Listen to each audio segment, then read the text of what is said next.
बिस्मिल्लाहिर्रहमानिर्रहीम। अस्सलाम वालेकुम। आप देख रहे हैं मेहरान टीवी और मैं हूं अबूज़र। आज हम मुंशी प्रेमचंद साहब का एक और बहुत प्यारा अफसाना जिसका नाम है अमावस की रात, जो कि माहनामा ज़माना में अप्रैल 1913 को शाया हुआ था, उस पूरे अफसाने को आज पढ़ेंगे। स्टार्ट करते हैं। दिवाली की शाम थी।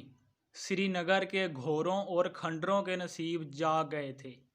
गांव के लड़के लड़कियां हंसते खेलते चमकती हुई थालियों में चिराग लिए हुए मंदिरों को जाते थे।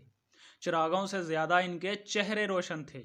हर दरो दीवार रोशनी से जगमगा रहा था। सिर्फ पंडित देवदत्त का हफ्त मंजिला यानी 7 मंजिला महल तारीकी में काली घटा की तरह खामोश और खौफनाक खड़ा था। खामोश इसलिए कि अयाम रफ्ता की याद से दिल भरा हुआ था, और खौफनाक इसलिए कि जगमगाहट गोया इसे चिढ़ा रही थी। एक ज़माना वो था कि हसद भी इसे देखकर हाथ मलता था। दरवाजे पर वर्दी पोश दरबानों के बजाय अब मदार और अरंड के दरख्त खड़े थे। दीवान खाना में अब एक आशक तन सांडा एंडा करता था। बाला खानों में अब जंगली कबूतरों की मस्ताना आवाज़ें सुनाई देती थीं। किसी अंग्रेज़ी मदरसे के तालब इल्म के अखलाक की तरह इसकी बुनियादें हिल गई थीं, और इसकी दीवारें किसी बेवा के जिगर की तरह चाक थीं। बेदाद ज़माना का शिकवा करना फजूल है, ये कजफहमी है और कम अंदेशी। इबरतनाक दास्तान थी ये। अमावस की रात थी। रोशनी के मुकाबले किताब ना लाकर तारीकी ने इस आलीशान महल में पनाह ली थी। पंडित देवदत्त अपने नीम तरी कमरे में खामोश और मुतफक्कर बैठे हुए थे। आज 1 महीने से इनकी बीवी गिरजा की जिंदगी बेरहम मौत का खिलौना बनी हुई थी। वो गुर्बत और अफलास की मुसीबतों को झेलने के लिए तैयार थे। फ़लसफ़ा तकदीर इन्हें तशफ़ी देता था, लेकिन ये नई मुसीबत कुव्वत बर्दाश्त से बाहर थी। बेचारे दिन के दिन गिरजा के सरहाने बैठे इसके मुरझाए हुए चेहरा को देखकर कुढ़ते और रोते थे। गिरजा जब अपनी ज़िंदगी से मायूस होकर रोती तो वो इसे समझाते कि गिरजा ना रो, तुम बहुत जल्दी अच्छी हो जाओगी। पंडित देवदत्त के बुजुर्गों का कारोबार बहुत फ़रोग पर था। वो लेन देन किया करते थे और ज़्यादातर इनके व्यापार बड़े बड़े ताल्लुकादारों से और राजाओं के साथ थे। इस ज़माना में ईमान इतना अर्जा नहीं बिकता था। सारे रुकों और पुर्जों पर लाखों की बातें हो जाती थी, मगर 1857 की शोरश ने कितने ही इलाकों और रियासतों को मिटा दिया, और इनके साथ तेवारियों का ये मतमूल घराना भी खाक में मिल गया। यही खाते पंसारियों के काम आए। जब ज़रा अमनो ईमान हुआ, रियासतें फिर संभली तो ज़माना पलट चुका था। कौल तहरीर का मोहताज हो चुका था, और तहरीर में सादा और रंगीन की तमीज़ पैदा हो गई थी। जब देवदत्त ने होश संभाला तो इसके पास एक खंडर के सिवा और कोई जायदाद न थी। अब गुज़र इनकी सूरत मफकूद थी। काश्तकारी में मेहनत और परेशानी थी। तिजारत के लिए ना सरमाया था ना दिमाग। इल्मी इस्तेदाद इतनी ना थी कि कोई मुलाजमत करते। ख़ानदानी वक़ार खैरात लेने में हरज था। बस साल में 2-3 बार अपने व्यापारियों के यहाँ बिन बुलाए मेहमान की तरह जाते, और जो कुछ रुखसाना और ज़ादे राह मिलता इसी पर गुजरान करते। ख़ानदानी हशमत की यादगार कुछ बाकी थी तो वो इन रुकों और हंडियों का एक पलंदा था, जिनकी स्याही भी हुर्फ़े बातल की तरह मिट चुकी थी। पंडित देवदत्त इन्हें जान से ज़्यादा अजीज़ रखते थे। धोज के दिन जब घर घर लक्ष्मी की पूजा होती है, पंडित जी इस पलंदे की बहुत एहतमाम के साथ परस्तश करते। लक्ष्मी ना सही, लक्ष्मी की यादगार तो थी। दोज का दिन इनकी सरवत के श्राद्ध का दिन था। इसे चाहे अबुल हसी कहो चाहे कमज़ोरी, मगर पंडित ममदूह को इन पुर्जों पर बड़ा नाज था। आए दिन इनकी मुनाकशात में इस बोसीदा कागजी फौज की हमायत बड़ा काम करती और फरीक मुखालफ को अपनी हार मानना पड़ती।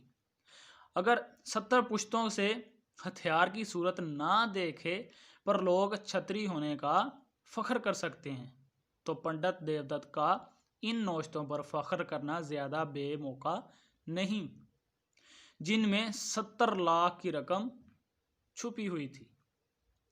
वही अमावस की रात थी, मगर चिराग अपनी मुख्तसर जिंदगियां ख़त्म कर चुके थे और रात की तारीकी से ज़्यादा अखलाकी तारीकी का गलबा था।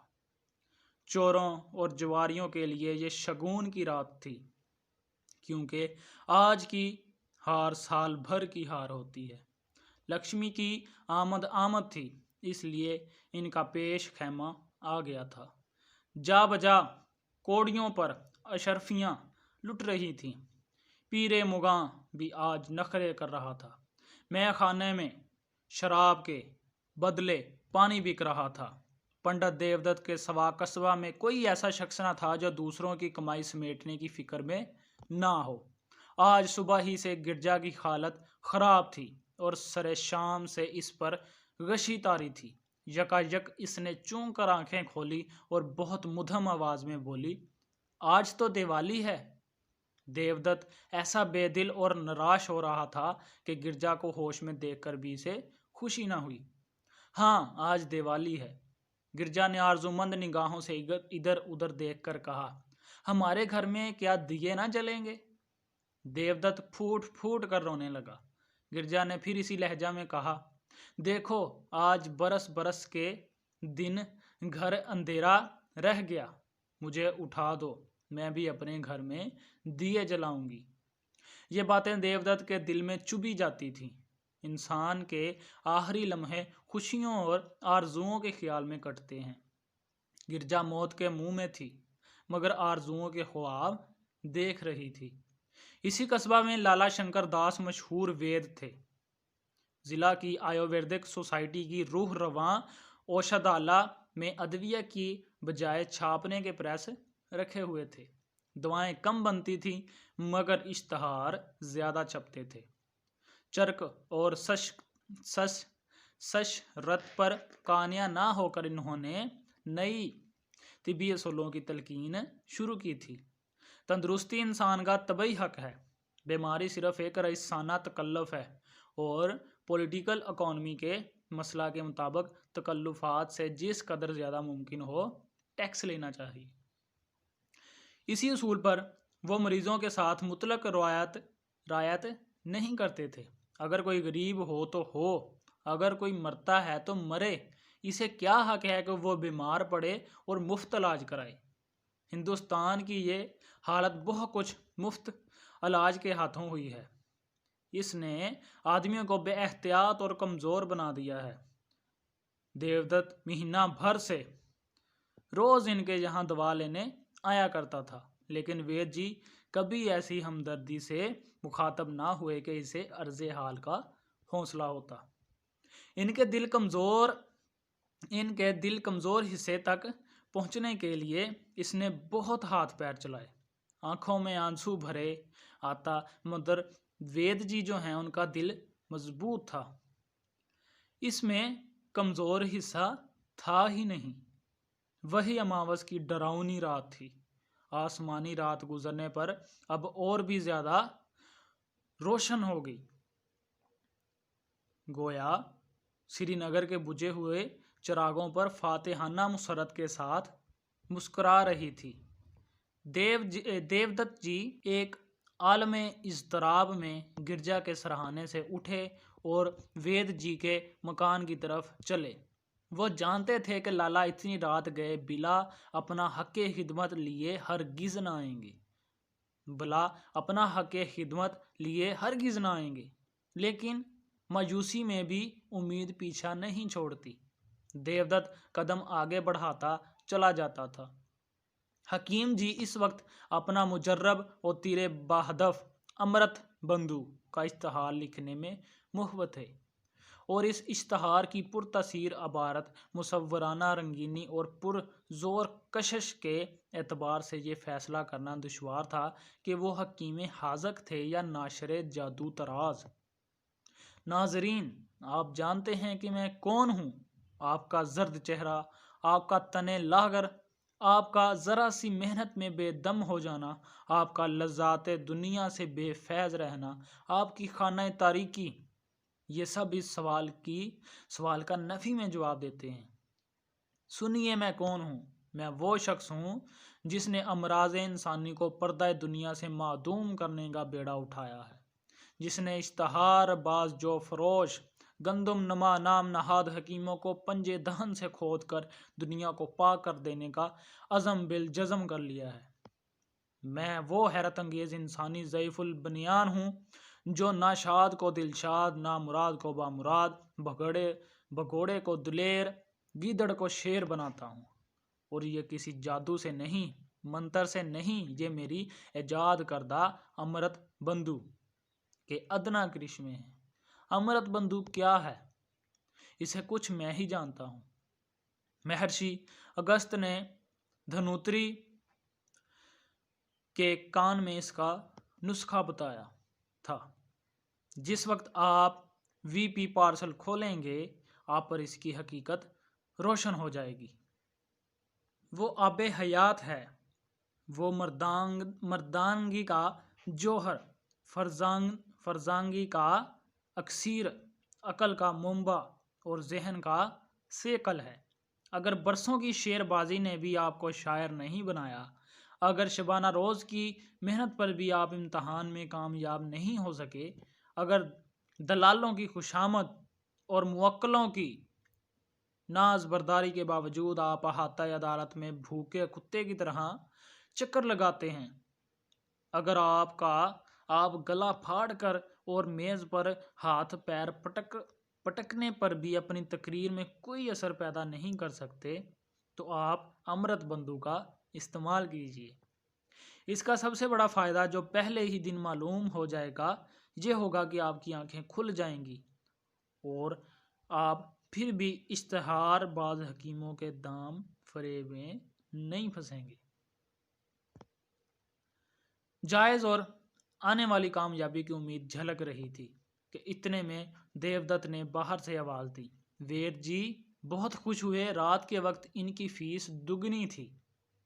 लालटेन लिए हुए बाहर निकले तो देवदत्त रोता हुआ इनके पैरों से लिपट गया और बोला, वेद जी इस वक्त मुझ पर रहम कीजिए। गिरजा अब कोई दम की मेहमान है, अब आप ही इसे बचा सकते हैं।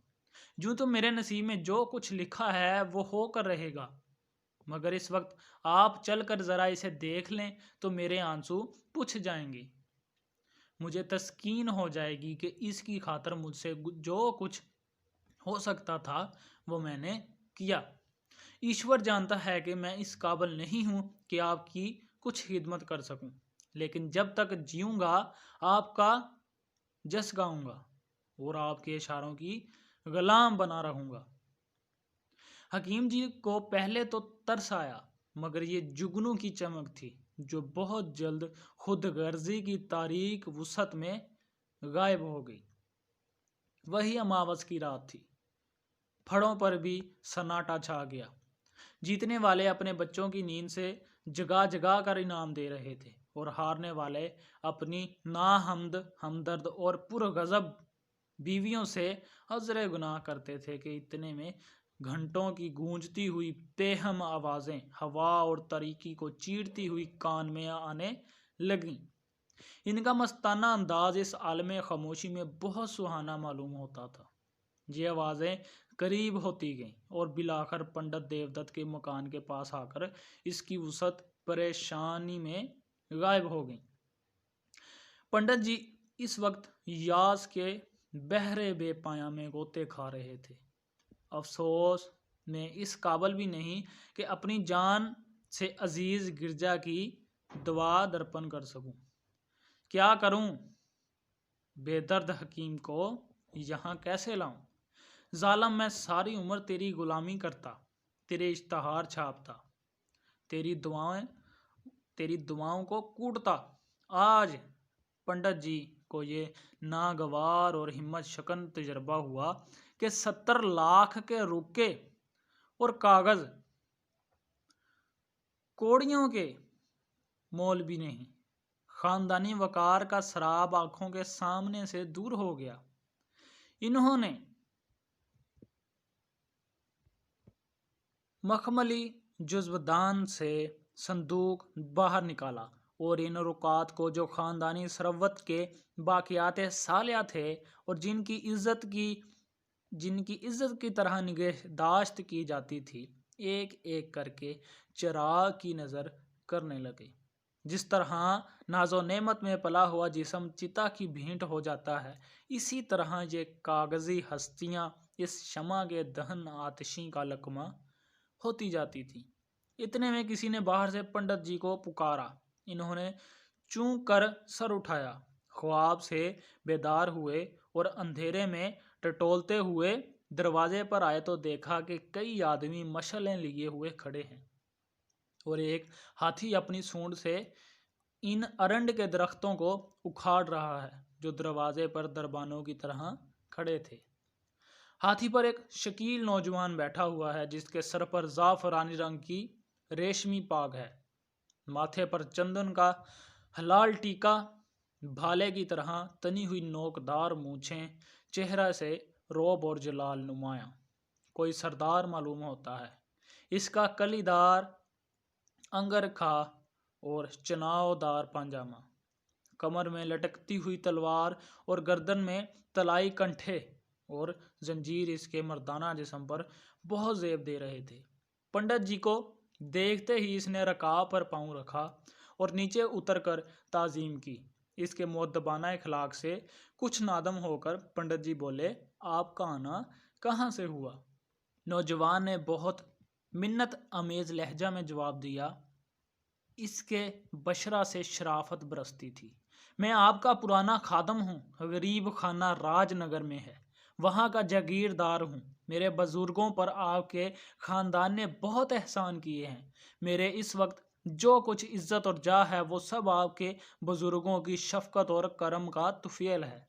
मैंने अपने चंद रिश्तेदारों से आपका नाम सुना था और मुझे अरसा से आपके दर्शनों की आरजू थी। आज वो मुबारक मौका मिल गया है और मेरा जन्म सफल हुआ। पंडित देवदत्त की आंखों में आंसू भर आए। खानदानी हशमत का गरूर और उनके दिल का नाजुक तरीन हिस्सा था। वो बेबसी जो उनके चेहरे पर छाई हुई थी जरा देर के लिए रुखसत हो गई। फाखराना अंदाज से बोले, ये आपकी बंदा नवाजी है जो ऐसा फरमाते हैं, वरना मैं तो नंगे खानदान हूँ, इस काबिल भी नहीं कि आपने आपको बुजुर्गों की औलाद कह सकूं। इतने में खादमों ने सहन में फर्श बिछा दिया। दोनों आदमी इस पर बैठे और बातें होने लगी। वो बातें जिनका पंडित देवदत्त के चेहरे को इस तरह शुगफ्ता कर रहा था, बातों का असर जिस तरह नसीमे सहर फूलों को खिला देती है। पंडित जी के जद बुजुर्गवार ने नौजवान ठाकर के दादा को 25,000 रुपये कर्ज दिए थे। ठाकर, अब क्या मैं जाकर अपने बुजुर्गों का श्राद्ध करना चाहता हूँ, इसलिए ज़रूरी था कि इसके ज़िम्मा जो कर्ज हो इसकी एक एक कौड़ी अदा कर दी जाए। ठाकर को पुराने कागजात में ये वाजिबुल अदा रकम नज़र आई। 25 के अब 75,000 हो चुके थे। 1913 की बात है।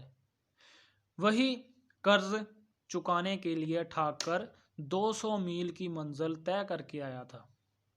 मजहब ही वो कुव्वत है जो दिल में अरादत का जोश पैदा कर सकती है। हाँ, इसमें जोश से मुतासर होने के लिए एक पाकीज़ा बेलौस दिल की ज़रूरत है, वरना वही अरादत सियाकारी और शफावत पर उतर आती है। आखिर ठाकर ने पूछा, आपके यहाँ तो वो रुका होगा? देवदत्त का दिल बैठ गया। संभल कर बोले, गालबन होगा, कुछ कह नहीं सकता। ठाकर ने बेपरवाही से कहा, इसे तलाश कीजिए, अगर मिल जाए तो मैं इसे लेता जाऊं। पंडित देवदत्त उठे, मगर बादल सर्द। क्या ये तकदीर की सितम ज़रेफियाँ हैं जो यूं सब्ज बाग दिखा रही हैं? कौन जाने दा पर्दा जलकर खाक हो गया है या है। ये भी तो नहीं मालूम कि वो पहले भी था या नहीं, लेकिन ना मिला तो रुपए कौन देता है। अफसोस दूध का पिया सामने आकर हाथ से छूटा जाता है। दूध का प्याला सामने आकर हाथ से छूटा जाता है। ऐ ईश्वर, वो पुर्जा मिल जाए। मैंने बहुत दुख उठाए हैं, अब मुझ पर दया करो। इस तरह अमीदो बेम की हालत में देवदत्त अंदर गए और चिराग की टमटमाती हुई रोशनी में भुजे हुए नोश्तों को उल्ट पुल्ट कर देखने लगी। वो दफातन उछल पड़े और एक इज़तरारी जोश बल्कि दीवानगी मुसरत के आलम में वो 3 बार कूदे। तब दौड़कर गिरजा को गले से लगा लिया और बोले, प्यारी, ईश्वर ने चाहा तो अब तुम बच जाओगी। इस मदहोशी में इन्हें मुतलक ना मालूम हुआ कि गिरजा अब वहां नहीं है, सिर्फ इसकी लाश है। इसने रुके को उठा लिया और दहलीज तक ऐसी तेजी से आया गोवा पाँव में पर लग गए हों। मगर यहाँ इसने अपने आप को रोका और मुसर्रत कलब की उमड़ती हुई लहरों को रोकते हुए ठाकर से बोला, ये लीजिए, वो रुका मिल गया है। इत्तफाक की बात है, वरना 70 लाख के कागज दीमकों की खुराक बन गए। गैर मुतवक्का कामयाबी अक्सर बदगुमानी का बायस बनती है। जब ठाकर ने इस रुके को लेने को हाथ बढ़ाया तो देवदत्त को अंदेशा हुआ कि कहीं वो इसे चाक न कर डाले। हालांकि ये अंदेशा बिल्कुल बेमायनी था, मगर इंसान कमजोरियों का पुतला है। ठाकर ने इसके सोजन को ताड़ लिया। एक तरहम अमेज तबस्सुम के साथ इसने रुका को लिया और मशल की रोशनी में देखकर बोला, अब मुझे कामल इत्मीनान हो गया है। ये लीजिए, आपकी अमानत आपकी नज़र है। दुआ कीजिए कि मेरे बुजुर्गों की मुक्ति हो जाए। ये कहकर इसने अपनी कमर से एक खरबता निकाला या खरीदा और इसमें से एक 1,000 के 75 नोट निकालकर देवदत्त को दे दिए। पंडित जी का दिल बड़े जोर से धड़क रहा था और नब्ज उछली पड़ती थी। इन्होंने इधर चौकनी निगाहों से देखा कि कहीं गैर तो कोई नहीं खड़ा, और तब कांपते हुए हाथों से इनको ले लिया। इजहार आले जरफी की बेसूद कशिश में इन कागजों को गिना भी नहीं, सिर्फ उड़ती हुई निगाह से देखकर इन्हें समेटा और जेब में डाल लिया। वही अमावस की रात थी। आसमानी शमें भी धुंधली हो चुकी थी। इनकी फना हरारत और हयात के देवता की आमद की खबर दे रही थी। सतारा सुबह सफेद नूर के साथ ये बशारत देने के लिए नमूदार हो चुका था। मुसल्लत नीलगूं स्याही नए रंगों और असरों के मुकाबले में सरहदी उफकों से वस्त आसमान में हटी जाती थी। उफक मशरक फेरोजा बाना पहन चुका था और उफक मगरब हल्के औदे रंग की तरफ मायल था। पंडित देवदत्त ठाकर रुखसत होकर अपने घर चले। इस वक्त इनका दिल फयाजी की रोशनी से मुनव्वर हो रहा था। खुश एतकादी की लहर उठी हुई थी। कोई साइल इस वक्त इनके दरवाजे से बेफैज ना जा सकता। सत्यनारायण की कथा धूमधाम के साथ सुनने का फैसला हो चुका। गिरजा के लिए गहने और कपड़े के मंसूबे बंध चुके। अंदर पहुंचते ही इन्होंने सालग्राम के सामने सच्चे दिल से सर झुकाया और तब बाकी मांदा रुकों को समेटकर बाहफाजत तमाम इसी मखमली जुमलादान में रख दिया। इसलिए कि नहीं कि शायद इन मुर्दों में से फिर कोई जिंदा हो, बल्कि मुआश की तरफ से बेफिक्र होकर अब वो ख़ानदानी शौकत और सरवत पर फ़ख्र कर सकते थे। वो साबराना कनात के जोश में मस्त थे। अब मुझे ज़िंदगी में मालो दौलत की ज़रूरत नहीं, ईश्वर ने मुझे इतना दे दिया है, इसमें मेरी और गिरजा की ज़िंदगी आसानी से कट जाएगी।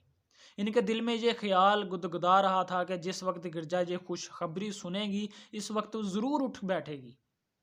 फ़िक्र और तकलीफ़ ने इसकी ये गुत बना दी है। जिसे कभी पेट भरकर रोटी नसीब ना हुई, जो बेकसाना कनात और मायूसाना सब्र की जुल्फगारियों से कभी आज़ाद ना हुई, इसकी हालत इसके सिवा और हो ही क्या सकती है। ये सोचते हुए वो गिरजा के पास गए और इसे आहिस्ता से हिलाकर कहा, गिरजा आंखें खोलो, देखो ईश्वर ने तुम्हारे मन की सुन ली है और हमारे ऊपर दया की। कैसी तबीयत है? मगर जब गिरजा जरा बिना संकी तो इन्होंने चादर हटा दी और इसके मुंह की तरफ देखा। सीना से एक जिगर सोज आह निकली और सर थाम कर वहीं बैठ गए। आंखों से खून के कतरे निकल आए। आह, क्या ये दौलत इतनी गरां कीमत पर मिली है? क्या ईश्वर के दरबार से मुझे इस प्यारी जान की कीमत दी गई है? ईश्वर, तुम खूब इंसाफ करते हो। मुझे गिरजा की जरूरत है, रुपयों की जरूरत नहीं। यह सौदा बहुत गिरां है। अमावस की अंधेरी रात। गिरजा की तारीख जिंदगी की तरह खत्म हो चुकी थी। खेतों में हल चलाने वाले किसानों के गाने की बुलंद और सुहानी आवाजें आ रही थीं। सर्दी से कांपते हुए बच्चे सूरज देवता से बाहर निकलने की इल्तिजा कर रहे थे। पंखट पर गांव की अलबेली औरतें जमा हुई थीं, पानी भरने के लिए नहीं, हंसने के लिए। कोई घड़े को कुएं में डाले अपनी पुवेली सास की नकल कर रही थी। कोई सतून से चिमटी हुई अपनी सहेली से मुस्कुरा मुस्कुरा कर राजो दिनाज की बातें करती थी। बूढ़ी औरतें रोते हुए पोतों को गोद में लिए अपनी बहुओं को कोस रही थीं, जो घंटा भर हुआ अब तक कुएं से नहीं लौटी थी। ये कितनी प्यारी इमेजरी है विलेज लाइफ की। मगर राज वेद लाला शंकर दास अभी तक मीठी नींद सो रहे थे। खांसते हुए बच्चे और कराहते हुए बूढ़े इनके दवाखाने के दरवाजे पर जमा हो चुके थे। इस मुजमा बेतमीजी से कुछ दूर हटकर दो तीन खुश वजा मगर जर्द रूह नौजवान सर झुकाए टहलते नजर आते थे और वीद जी से तखलिया में कुछ बातें करने की फिक्र में थे।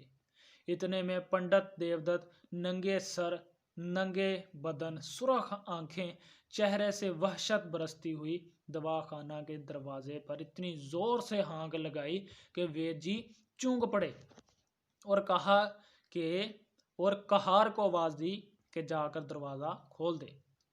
ये हजरत किसी बरादरी की पंचायत ले लौटे थे। इन्हें ग्रां ख्वाबी का मर्ज था, जो बावजूद हकीम जी के मुसलसल ज़बानी और तिब्बी नुस्खों के कम ना होता था। दरवाज़ा खोलकर अपना हुक्का चिलम की फिक्र में आग ढूंढने चले गए। हकीम जी चलने की कोशिश कर रहे थे कि यकायक देवदत्त उनके रूबरू जाकर खड़े हो गए और नोटों का पलंदा इनके आगे पटक कर बोले, वेद जी, ये 75,000 के नोट हैं। ये आपका शुक्राना और आपकी फीस है। आप चलकर गिरजा को देख लीजिए और ऐसा कुछ कीजिए कि वो सिर्फ एक बार आंखें खोल दे। ये इसकी निगाह को सदका है, सिर्फ एक निगाह। आपको रुपए इंसान की जान से प्यारे हैं, वो आपकी नज़र हैं। मुझे गिरजा की एक निगाह इन रुपयों से कई गुना प्यारी है। वेद जी ने नदामत अमेज हमदर्दी से देवदत्त की तरफ देखा और सिर्फ इतना कहा, मुझे अफसोस है, मैं हमेशा के लिए तुम्हारा गुनहगार हूँ। तुमने मुझे सबक दिया। ईश्वर ने चाहा तो अब ऐसी गलती ना होगी। मुझे अफसोस है, वाकई सख्त अफसोस है। ये बातें वेद जी के दिल से निकली थी। तो ये था इनका अफसाना, बहुत ही प्यारा अफसाना जिसमें बहुत प्यारी इमेजरी दिखाई गई है, इंसानी एहसासात दिखाए गए हैं और इंसानी एहसासात की जो है वो बेकदरी दिखाई गई है। ये आजकल के जो डॉक्टर्स वगैरह हैं उन पे भी बिल्कुल फिट आता है, जैसे ये वेद जो हकीम है उस पर फिट आ रहा है कि पैसे जो हैं वो इंसानी जान से ज़्यादा कीमती है। पैसा, सिर्फ पैसा चाहिए, इंसानी जान की, इंसानी इमोशंस की कोई कदर नहीं। कैसा लगा आपको ये अफसाना? आप ज़रूर बताइए। अपना ख्याल रखिएगा। मिलते हैं नेक्स्ट वीडियो में। Till then take care. अल्लाह हाफिज़।